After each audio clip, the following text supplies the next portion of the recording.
You know what I love about suffering? Everyone pretends it has meaning. They dress it up, wrap it in nice little stories about growth and destiny, like a child putting makeup on a corpse and calling it alive. But strip all that away, and what do you have? Pain, raw, pointless, ugly pain. A man loses his job, a family struggles, someone breaks under pressure, and the world just keeps spinning like nothing happened. No cosmic applause, no grand lesson whispered in their ear, just silence. And yet people cling to this idea that it must mean something. Why? Because the alternative is terrifying. That all this hurt is just noise in an indifferent universe. I think that is the punchline. The greatest joke ever told. You speak as though meaning must be handed down from above to be real. That is already your first mistake. Suffering does not arrive with a pre-written purpose. This is true, but that does not make it meaningless. It makes it raw material. You see chaos and conclude that nothing can be shaped from it. I see chaos and recognize the very condition necessary for creation.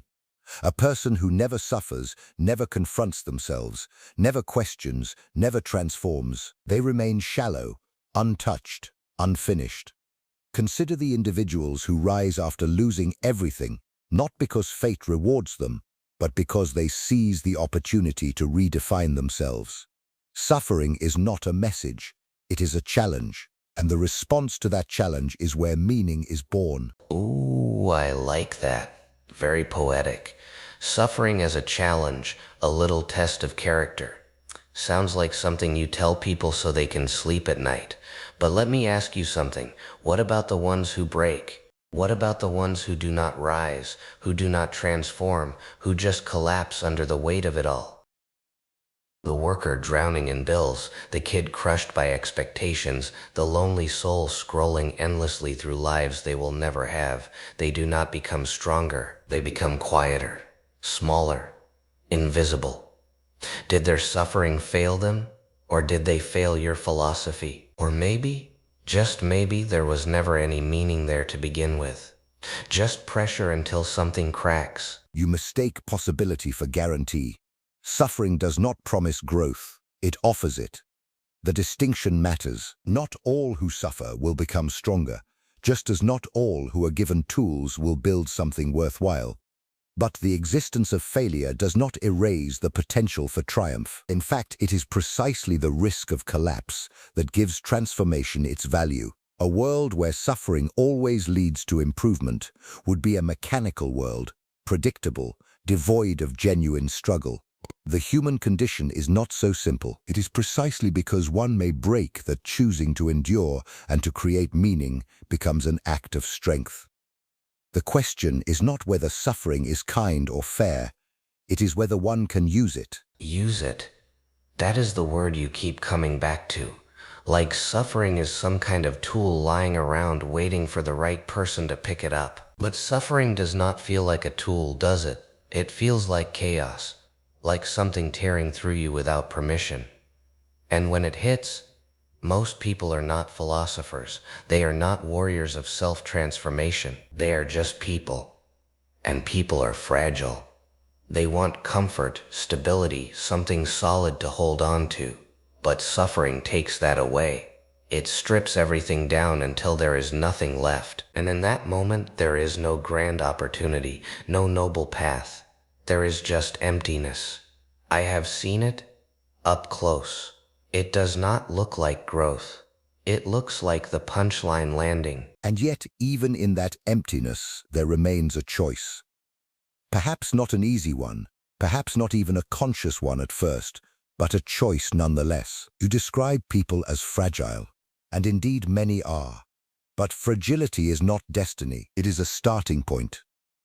Consider the individual who faces rejection after rejection in a world obsessed with success, who feels invisible in a sea of curated perfection. That pain can hollow them out, yes, but it can also awaken a deeper understanding of themselves, a rejection of superficial values, a forging of a more authentic identity. This is not automatic. It requires effort, will, a confrontation with one's own limits. Suffering is the fire, but it is the individual who decides whether they are consumed or tempered. Tempered, consumed, all, very dramatic. But let me twist it a little. What if suffering does not reveal strength, but creates the illusion of it? People tell themselves they have grown, that they are stronger now. But really they have just adapted to a worse reality. They lower their expectations, numb their emotions, call it resilience. A person works endless hours, sacrifices joy, tells themselves it is necessary, that the struggle is shaping them, but maybe they are just trapped. Maybe suffering is not forging them into something greater, maybe it is grinding them down into something more compliant. A cog that thinks it is a hero? Well, there is truth in what you say, but it is an incomplete truth.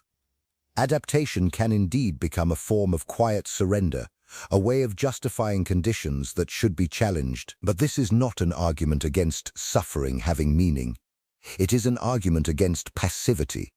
To merely endure without questioning is not strength, it is stagnation. True growth requires active engagement with suffering, not blind acceptance. The individual must ask, what is this pain revealing? What must I change? What must I reject? If one simply adjusts to misery and calls it virtue, they have misunderstood the task. Suffering demands interpretation, and not all interpretations are equal. Interpretation. Now that is interesting. So meaning is not in the suffering itself, but in how people spin it.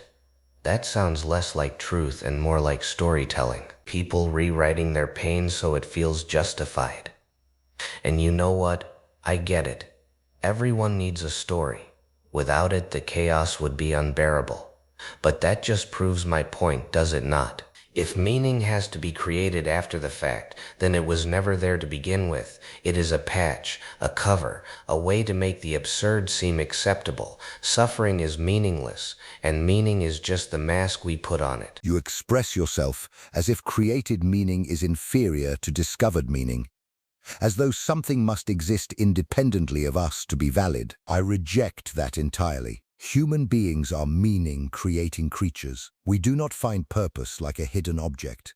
We shape it through our actions, our values, our interpretations. The fact that suffering requires interpretation is not a weakness. It is its defining feature. It forces the individual to become an author of their own existence.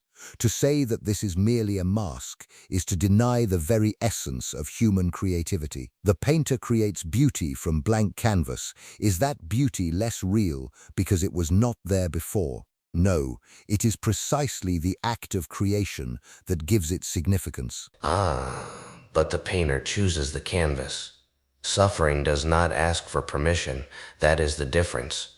You can glorify creation all you want, but you cannot ignore the violence of the process. People are thrown into situations they did not choose, forced to deal with consequences they did not earn.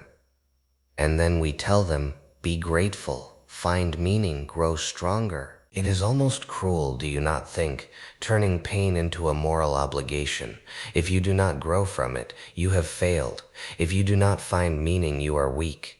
That sounds less like philosophy and more like a trap. It becomes a trap only when it is imposed as a universal rule. I do not claim that every individual must extract meaning from every instance of suffering, nor do I deny the brutality of existence. What I assert is that suffering creates the possibility for meaning, not the obligation. It opens a door. It does not force one through it. To recognize this possibility is empowering, not oppressive. It allows the individual to reclaim agency even in the face of hardship. The world may be indifferent, but the response need not be. That is where freedom lies. Freedom. Another beautiful word. You make it sound like people are standing at a crossroads, calmly choosing their response to suffering. But reality is messier than that. People are shaped by their circumstances, their fears, their limitations. Not everyone has the luxury of philosophical reflection in the middle of chaos. Sometimes suffering just happens, and it leaves scars that do not transform into wisdom or strength. They just linger, quiet reminders that the world does not care. And maybe that is the real truth. Not that suffering is meaningful or meaningless, but that it simply is. And all this talk about purpose is just noise trying to fill the silence. Yet here you are, speaking, interpreting, framing that silence as something to be understood. Even your claim that suffering simply is itself an interpretation. You cannot escape meaning, even when you try to deny it. The question is not whether meaning exists, but what kind of meaning one chooses to create or reject. You see the indifference of the world and conclude that suffering is a joke. I see the same indifference and conclude that it is an invitation to rise above passive existence and to actively shape one's own values. Suffering is not the answer, but it is often the catalyst. Maybe. Or maybe it is just the spark that burns everything down. You see an invitation, I see a setup. You believe people can rise above it, I believe most will fall into it. And in the end, whether they laugh or cry, whether they grow or break, the universe does not care either way.